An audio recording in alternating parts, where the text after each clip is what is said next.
Okay. तो हाँ अभी तक क्लियर हो चुका है आपको RTA type 1 and RTA type 2। Okay. तो एक डिफरेंशिएटिंग चार्ट हम बना सकते हैं इसका आरटीए 1 एंड आरटीए 2 का differentiating features. First differentiating features जो पूछा जाता है कई बार, और वो क्या रहता है, fractional fractional excretion fractional excretion of the bicarbonate. Fractional excretion of the bicarbonate. Type 1 में less than 15% and greater than 15% type 2 में. Second point, it is Fanconi syndrome.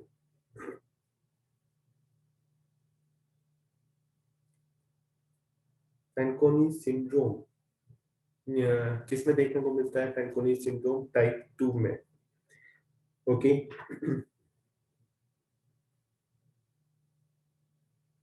Fanconi syndrome seen in the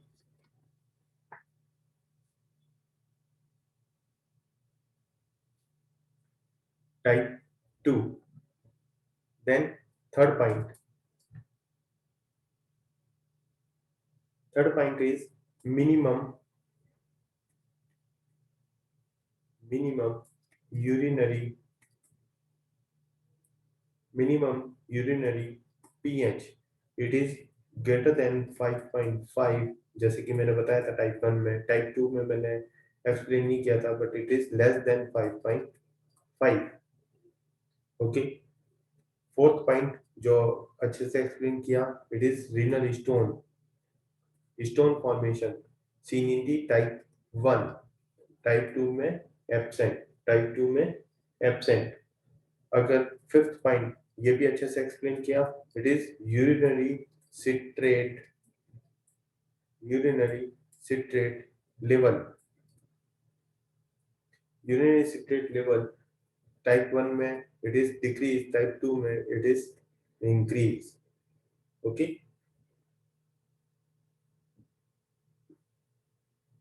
अच्छा, type 2 मैंने explain नहीं किया था. RTA type 2 के causes type 1 के बता दिए थे.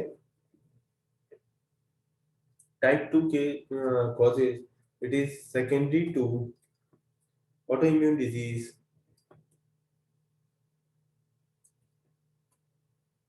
secondary to the autoimmune diseases, infiltrative diseases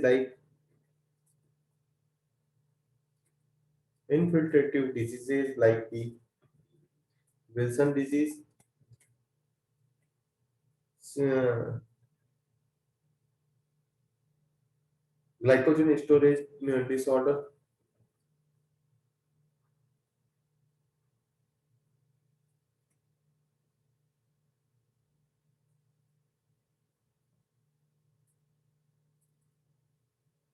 disorders, inherited diseases,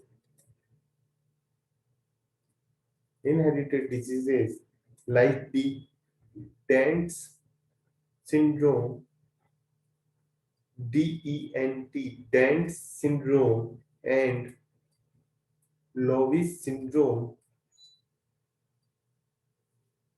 Lovis syndrome.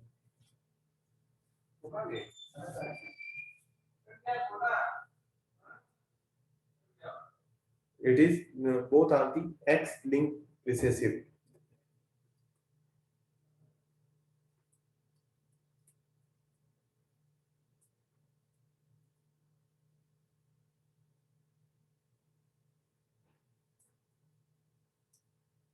Okay, these are the causes of the RTA type 2. एक आता है इंपॉर्टेंट क्वेश्चंस बनता है किससे? बार्टनर सिंड्रोम से. तो एक चीज लिखिए, बार्टनर्स सिंड्रोम. एंड बार्टनर सिंड्रोम्स के 5 वेरिएंट्स है. variants of the Bartter syndrome. 5 variant. First variant known as a defect of the sodium, potassium,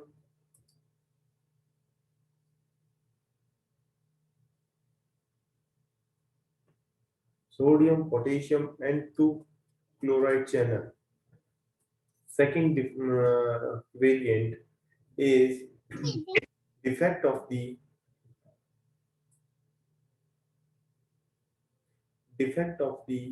potassium channel.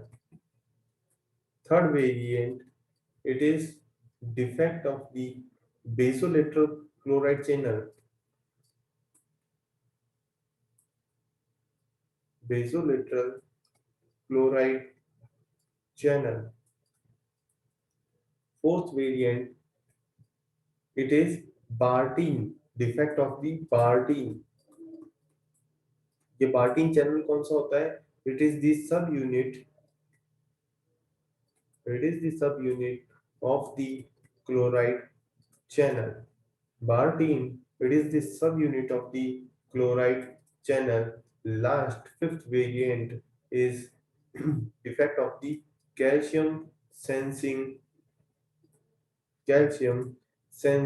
receptor. Okay अब क्वेश्चन क्या बनता है? इंपॉर्टेंट क्वेश्चन, ये तो हमारे को पता होना चाहिए। क्वेश्चन किस तरीके से पूछा गया था? क्वेश्चन पूछा गया था sensory neural hearing loss, SNHL। SNHL कौन से वेरिएंट या कौन से वेरिएंट का फीचर है? Feature of the Bartter syndrome type 4। Bartter, जिसको कैसे लिखते हैं? बार्टनर 4। SNHL डायरेक्ट क्वेश्चन पूछा गया था, तो हमारे को डायरेक्टली ये कंडीशन याद रखनी है। ओके, अब जैसे मैंने बताया था, यहाँ पे हमारे RTA type 1 and type 2 complete हो जाते हैं। तब हम बात करते हैं RTA 3 की, और मैं एक्सप्लेन करता हूँ कि RTA टाइप 3 क्या चीज है। RTA टाइप 3, पहली चीज कि मैंने इसको इसके साथ में क्यों नहीं एक्सप्लेन किया, because it is not seen nowadays. Okay, second thing, it is mixed features of the type 1 and type 2. Okay, और ये फिनोमिना एक ट्रांजिएंट फिनोमिना है। ट्रांजिएंट फिनोमिना परसिस्टेंट नहीं रहती है। Mainly seen in the infants and children. Mainly seen in the infant and childrens. Okay, जहाँ पे cause क्या रहेगा? Cause is exogenous. एक्सोजीनस में मेन कॉज फैक्टर कौन सा रहेगा? Like high salt intake, high salt intake. So these are the features of the type 3, जहाँ पे मिक्स फीचर्स देखने को मिलेंगे। तो अब बात करते हैं RTA4 क्या है। ओके, RTA4 में जो चीज मिलती है, यहाँ पे मिलता है normal anion gap systemic acidosis. Normal anion gap systemic acidosis, first thing.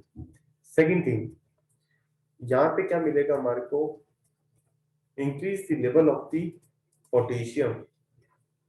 Increase the level of the potassium. आप पीछे टर्न करके देखिए नोट्स के अंदर, व्हेनेवर एसिडोसिस आकर, व्हेनेवर सिस्टेमिक एसिडोसिस आकर, मैंने क्या बोला था? Hyperkalaemia is developed.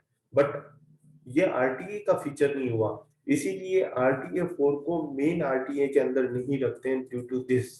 क्योंकि अगर RTA टाइप 1 देखोगे तो या 2 देखोगे तो वहां पे hypokalaemia means the decrease level of the potassium देखने को मिला था। बट RTA4 के अंदर हमारे को सिस्टेमिक एसिडोसिस के अंदर जो फीचर्स देखने को मिलते हैं वही यहाँ पे देखने को मिलते हैं। Okay, so it is not a actual tubular acidosis.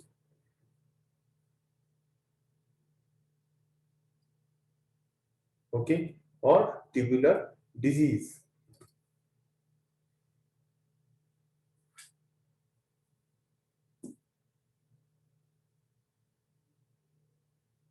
और यहाँ पे जो एसिडोसिस डेवलप होता है वो क्यों होता है? ड्यू टू दी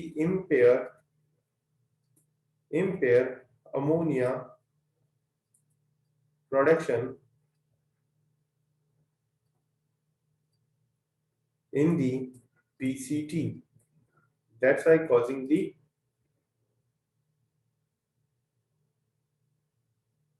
या दूसरी वे में कह सकते हैं जब भी सिस्टमिक एसिडोसिस डेवलप होता है तो वो क्या करता है? Empire the ammonia production in the PCT. यहां तक सारी चीजें क्लियर समझ में आ गई?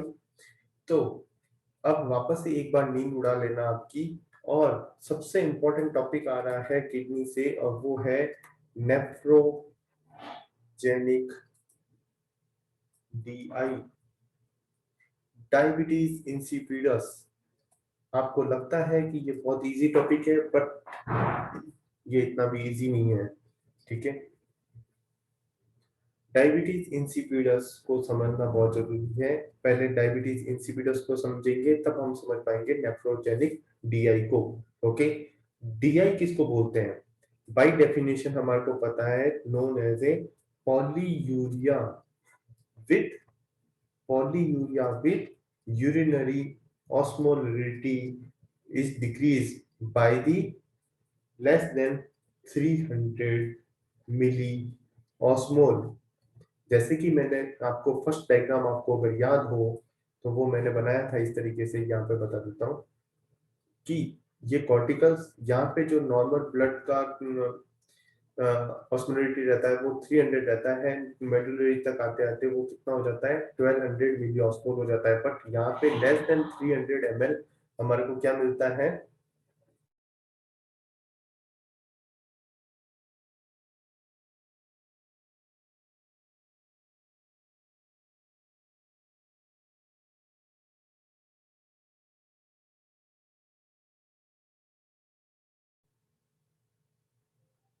यहाँ पे हमारे को मिलता है 1200, 300, लेस देन 300 ml।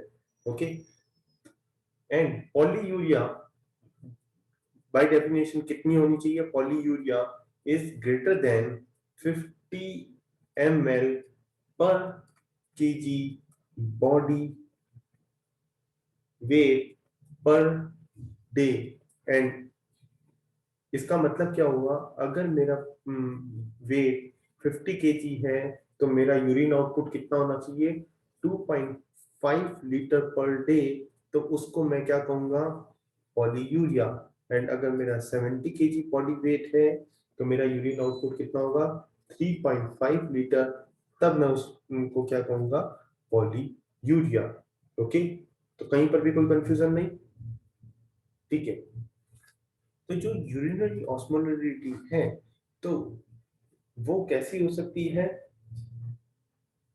वो मेनली लेस देन, ये तो एक्सप्लेन कर ही दिया मैंने आपको, less than 300 ml, 300 milli osmole से भी कम होगा। तो ये बाय डेफिनेशन आपको दो कंडीशन पता होनी चाहिए अगर केस को डायग्नोस कर रहे हो डीआई से। तो कोई भी पेशेंट अगर डीआई का है मेरे पास में, तो वहां पे क्या कॉज हो सकता है? आइदर प्राइमरी कॉज और मे बी सेकेंडरी कॉज। तो पहले बात करते हैं primary causes of the diabetes insipidus. तो प्राइमरी कॉज भी आगे तीन में डिवाइड किए जा सकते हैं। Just hold a second. Primary आगे तीन में डिवाइड किए जा सकते हैं। First is the cranial. Cranial cranial का दूसरा नाम क्या है? Central. Okay, central central neurogenic. Neurogenic. Then primary में सेकंड टाइप है, it is nephrogenic. And third one is the gestational.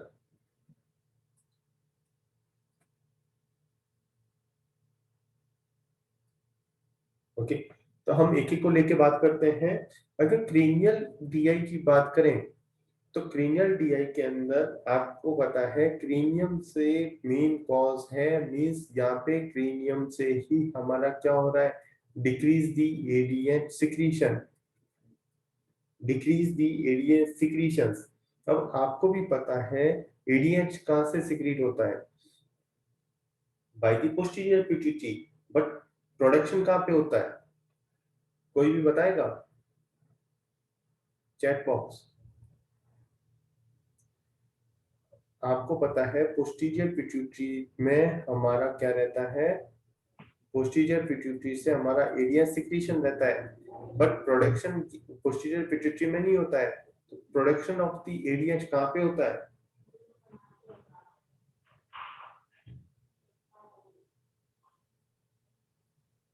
जहां से आता है हमारा ADH. Please mute yourself, doctor Swati please mute yourself, thank you. ये प्रोड्यूस होता है सुप्रा ऑप्टिक न्यूक्लियस से, ADH produce by the supra optic nucleus. Okay, अगर सुप्रा ऑप्टिक न्यूक्लियस से एडीएच प्रोडक्शन ही नहीं होगा तो पोस्टीरियर पिट्यूटरी से एडीएच सिक्रीशन नहीं होगा, तो मेनली हमारा क्या वर्क नहीं करता है, सुप्रा ऑप्टिक न्यूक्लियस काम नहीं करता है। ओके, जिसको हम क्या कहते हैं, क्रेनियल डीआई। और एडीएच का मेन वर्क आपको पता ही है, वाटर रिटेंशन करना। ओके, तो अगर हमने मान लीजिए हम क्लासेस ले रहे हैं कंटिन्यूअसली, अभी 1 बजे से बैठे हैं और हमने बीच में बिल्कुल पानी नहीं किया है, तो क्या होगा, हमारे को यूरिन आउटपुट कम हो जाएगा ना, ड्यू टू दिस काका जी, ठीक है ना।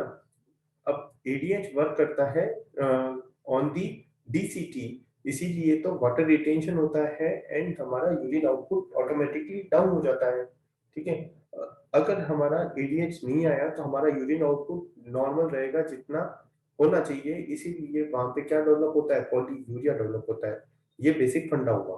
तो पहला फंडा क्या है कि अगर क्रेनियल डीआई है तो क्रेनियल डीआई मींस क्रेनियम में मींस सुप्रा ऑप्टिक न्यूक्लियस में एडीएच सिक्रीशन नहीं होगा, तो वहां पे क्या होगा, क्रेनियल डीआई डेवलप होगा। नेफ्रोजेनिक डीआई किसको बोलते हैं, ध्यान से समझिए। यहाँ पे क्या होता है, एडीएच सिक्रीशन बिल्कुल नॉर्मल है, बट जो एडीएच का एक्शन है तो decrease the action of the ADH, and ADH का जो रिसेप्टर होता है वो डीसीटी पे होता है and it is known as a at V2 receptor, at a V2 receptor. And what is the causes of the nephrogenic DI? Causes are the mutation of the V2 receptor, some drugs, hypercalcemia, hypercalcemia, hypercalciuria,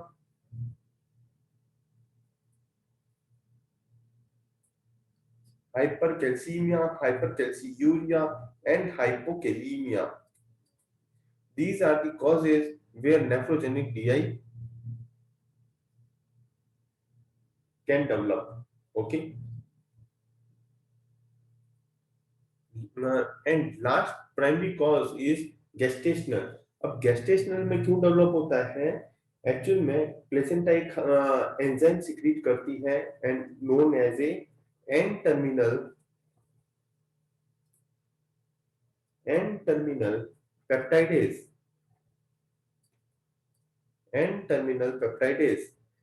and it is a vasopressinase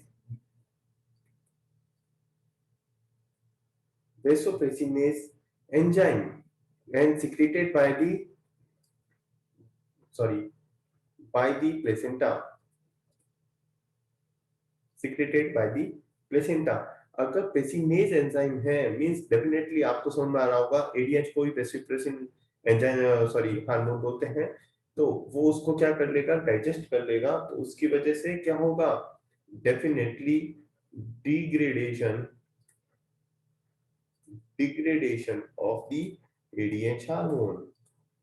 okay, ultimately यहाँ पे degradation हो रहा है, यहाँ पे action नहीं हो पा रहा है, एंड यहाँ पे प्रोडक्शन नहीं हो पा रहा है।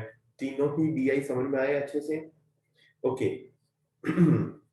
अब बात करते हैं सेकेंडरी की, जो नेक्स्ट पेज पे मैं समझाने वाला हूँ। Secondary causes of the DI, diabetes insipidus, secondary causes. Secondary means the यहाँ पे काउंटर एक्टिंग मैकेनिज्म चल रहा है। कैसे चलता है?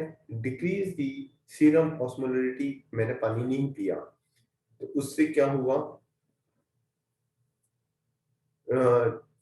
या हमने पानी ज्यादा पिया तो तभी तो सीरम ऑस्मोलरिटी कम हो जाएगी। सीरम ऑस्मोलरिटी कम हो रही है मींस यहाँ पे decrease the level of the, क्या हो जाना चाहिए, एडीएच लेवल डिक्रीज हो जाना चाहिए, जिससे क्या डेवलप होगा हमारा, अब लेवल डिक्रीज हो जाना चाहिए। अब ये क्यों डेवलप होती है सारी चीजें? ड्यू टू, इसको बोलते हैं, पानी में कब ज्यादा पी सकता हूँ, जिसको हम बोलते हैं primary polydipsia. Primary polydipsia, and primary polydipsia can be three types, can be three types. First is psychogenic, मैं अगर साइको हूं, बार बार पानी पीना ही पीना है, साइकोजेनिक। एंड कोई मेडिसिन वगैरह की वजह से iatrogenic. And last one is the dipsogenic. Ultimately मैंने क्या किया, पानी ज्यादा पिया एंड सीरम लेवल मैंने क्या किया, मेरा कम हो गया। तो जब भी सीरम ऑस्मोलरिटी कम होगा तो क्या होगा, एडीएस सिक्रीशंस डाउन हो जाएंगे। इसको बोलते हैं सेकेंडरी डीआई। तो अब किस तरीके से डिफरेंशिएट करें इन सबको, तो इसके लिए हम क्या करते हैं, तो बेसिक क्वेश्चन पूछा जाता है, जस्ट होल्ड अ सेकंड, एक बेसिक क्वेश्चन पूछा जाता है और वो आपको पता होना चाहिए। To diagnose the case of the DI, which investigation of choice will do, it is water deprivation test, it is water deprivation test, and how to perform it and how to differentiate among these three। तो अब next slide में आपको मैं बताता हूँ इसके बारे में। वाटर डिप्राइवेशन टेस्ट में हम तीन चीजें नोट करते हैं। वाटर डिप्राइवेशन टेस्ट अलग से पेज पे बनाना, पहले बोल रहा हूँ, ये पूरा पेज काम में आने वाला है। तो फर्स्ट स्टेप में हम क्या देख रहे हैं, स्टेप बाय स्टेप देखेंगे चीजों को। तो वो क्या रहेगा हमारा, बेस लाइन। बेस लाइन पे हम तीन चीजें नोट करते हैं। क्या क्या तीन चीजें नोट करेंगे हम, देखिए, serum sodium osmolarity, okay, then urinary osmolarity, then serum ADH level. ये बेसलाइन का हुआ। Then second step, first step baseline में हमने पेशेंट का लिया। सेकेंड स्टेप कि यहाँ पे हमने क्या किया, वाटर डिप्राइवेशन किया, सॉरी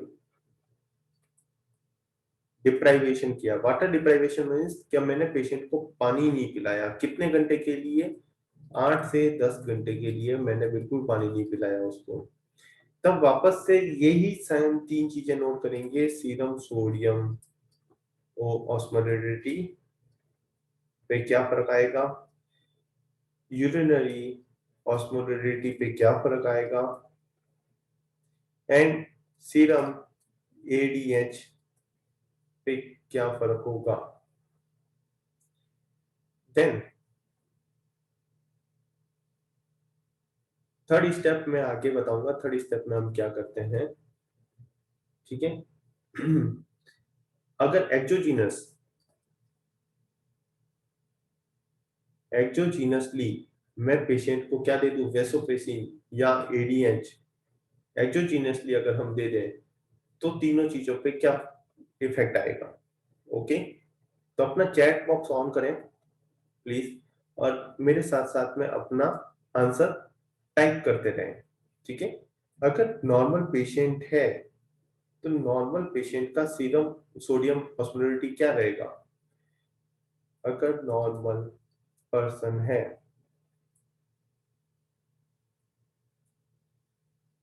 अगर नॉर्मल पर्सन है तो उसका सोडियम ऑस्मोलरिटी क्या रहेगा, यूरिनरी ऑस्मोलरिटी क्या रहेगा, एंड सीरम एडीएस लेवल क्या रहेगा? Definitely normal, normal and normal रहेंगे, क्योंकि वो नॉर्मल पर्सन है। एंड नॉर्मल इंडिविजुअल का मैंने अगर वाटर डिप्राइवेशन किया है फॉर 8 to 10 आवर्स, देन पहले मेरे को बताइए कि उसका यूरिनरी ऑस्मोलरिटी क्या रहेगा। क्या इस तरीके से बताइए कि कंसंट्रेटेड यूरिन रहेगा या डाइल्यूटेड यूरिन रहेगा। प्लीज चैट बॉक्स में अपना कंसंट्रेटेड। आंसर डालिए।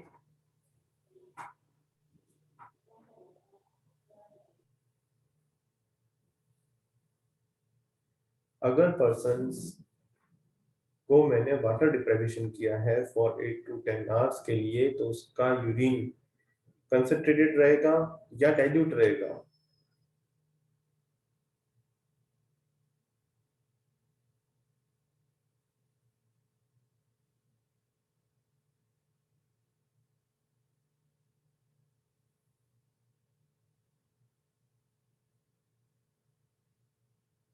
केवल एक का आंसर आया है। बिल्कुल बिल्कुल बिल्कुल, आपको चीज समझ में आ गई। कंसंट्रेटेड यूरिन का मतलब ये हो गया urinary osmolarity is high, urinary osmolality is high. And what about the serum ADH level? What about the serum ADH level? It is high or low? अगर मैंने पेशेंट सॉरी नॉर्मल इंडिविजुअल का अगर उस टाइम पे serum ADS level देखूंगा तो वो high मिलेगा या लो मिलेगा?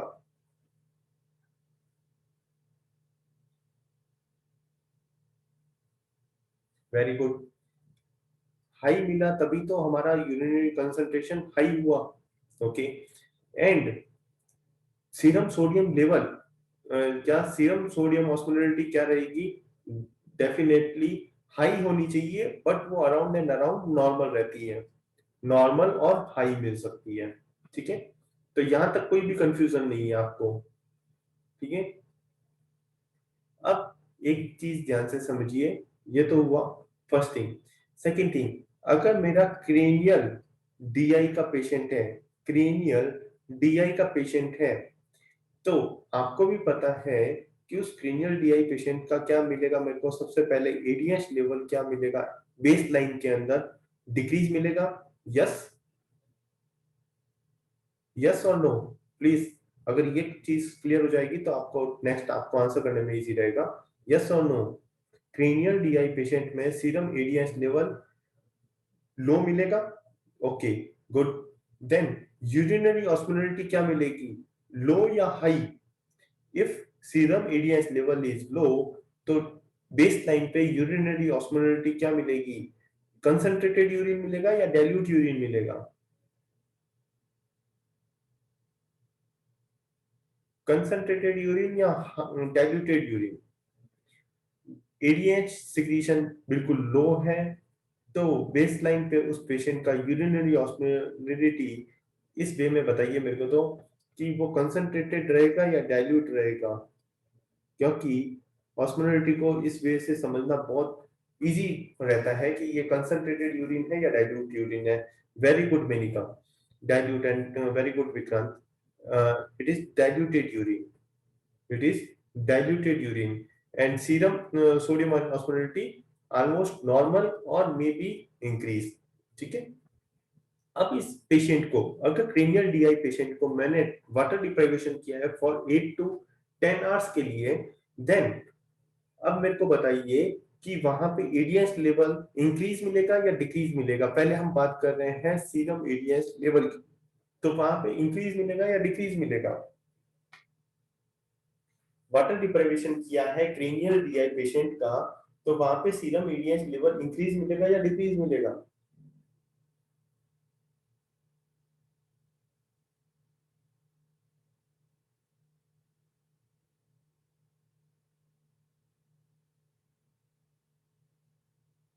रिमेन्स द सेम और decrease?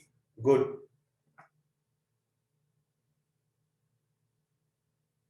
Means the remains the same, क्योंकि प्रोडक्शन तो हो ही नहीं रहा है ना। तो अगर प्रोडक्शन नहीं हो रहा है तो वहां पे वाटर डिप्राइवेशन करने के बाद में यूरिनरी ऑस्मोलरिटी पे क्या फर्क आएगा? यूरिन की ऑस्मोलरिटी मीन्स यूरिन डाइल्यूट का डाइल्यूट ही रहेगा। यूरिन डाइल्यूट का डाइल्यूट ही रहेगा। ओके। तो वहां पे सीरम सोडियम ऑस्मोलरिटी क्या मिलेगी? बिल्कुल हाई मिलेगी, बिल्कुल हाई मिलेगी। ओके। एंड अगर इसी पेशेंट का अगर एक्सोजीनसली एडीएस दिया जाए, एक्सोजीनसली एडीएस दे दिया, तो जो प्रॉब्लम थी वो सॉर्ट आउट हो गई। तो वहां पे यूरिन की जो कंसंट्रेटेड यूरिन था वो कैसा हो जाएगा? सॉरी, डाइल्यूटेड यूरिन कैसा हो जाएगा? कंसंट्रेटेड यूरिन डेवलप होने लगेगा। कंसंट्रेटेड यूरिन डेवलप होने लगेगा। प्रॉब्लम सॉल्व हो गई, एक्सोजीनियसली हमने एडीएस दे दिया। अब इसी तरीके से मेरे को बताइए, पेशेंट अगर मेरा नेफ्रोजेनिक है, नेफ्रोजेनिक नेफ्रोजेनिक डीआई का पेशेंट है, तो वहां पे मेरे को पहले तो मेरे को बताइए सीरम एडीएस लेवल कैसा रहेगा? नेफ्रोजेनिक डीआई के अंदर हमारा सीरम और एडीएस लेवल क्या रहेगा, हाई या लो?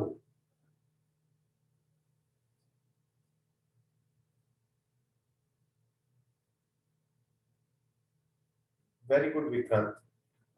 मेनिका एंड स्वाति प्लीज ध्यान दीजिए कि मैंने क्या बोला था। मैंने क्या बोला था? नेफ्रोजेनिक डीआई के अंदर एक्शन डिक्रीज हो रहा है, ठीक है ना? वहां पे एक्शन नहीं हो पा रहा है, बट पॉजिटिव फीडबैक तो डेफिनेटली जा रहा है। पॉजिटिव फीडबैक जा रहा है मींस दी एडीएच सिक्रीशंस तो ब्लड के अंदर डेफिनेटली एडीएच बढ़ता जा रहा है, कितना भी बढ़ जाए, बट एक्शन नहीं होगा। तो वो वहां पे एक्शंस क्यों नहीं हो पा रहा है? Due to this mutation of the V2 receptor. तो इसीलिए हमारे को ब्लड के अंदर एडीएच लेवल तो क्या मिलेगा, हाई ही मिलेगा। ओके। यस लिखो अगर क्लियर हुआ है तो। Okay good. तो हमारे को सीरम एडीएच लेवल क्या मिलेगा? हाई मिलेगा, कोई कंफ्यूजन नहीं। बट यूरिनरी ऑस्मोलरिटी क्या रहेगी? यूरिन कंसंट्रेटेड रहेगा या डाइल्यूट यूरिन मिलेगा मेरे को?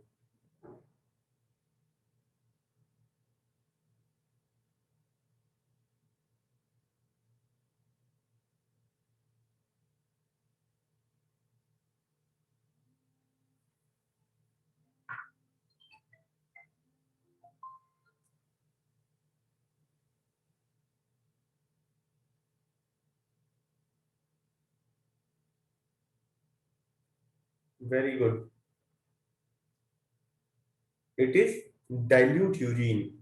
एंड अगर बात करें सीरम सोडियम लेवल की, तो it is may be normal और मे बी हाई। अगर इस नेफ्रोजेनिक डीआई पेशेंट को मैंने वाटर डिप्राइवेशन में डाला 8 to 10 आवर्स के लिए, तब उसके सीरम एडीएस लेवल पे, पहले सबसे पहले मेरे को सीरम एडीएस लेवल का बताइए कि वो कैसा रहेगा? इंक्रीज या डिक्रीज या remains the same? Serum ADH level in a patient with the nephrogenic DI after water deprivation for 8 to 10 hours remain same or high or low?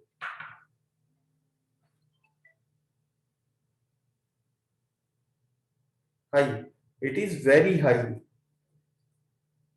Okay. It is very high. Okay. Then next. अब उसका urinary osmolarity क्या मिलेगा? Urinary osmolality actions तो नहीं हो रहा, तो definitely कैसा मिलेगा, डाइल्यूट यूरिन मिलेगा। कैसा यूरिन मिलेगा, डाइल्यूट यूरिन मिलेगा। एंड यहाँ पे हमारे को सीरम सोडियम लेवल कैसा मिलेगा, सीरम सोडियम ऑस्मोलिटी इंक्रीज मिलेगा। ओके, देन अब एक चीज आंसर करिए, तब मैं समझ जाऊंगा कि आपको ये सारा मैथमेटिक्स समझ में आ गया है कि अब मैंने अगर एक्सोजीनियसली एडीएच दिया मेरे पेशेंट को, तब मेरी यूरिन कंसंट्रेशन कैसी रहेगी, डाइल्यूट या कंसंट्रेटेड यूरिन, डाइल्यूट या कंसंट्रेटेड यूरिन।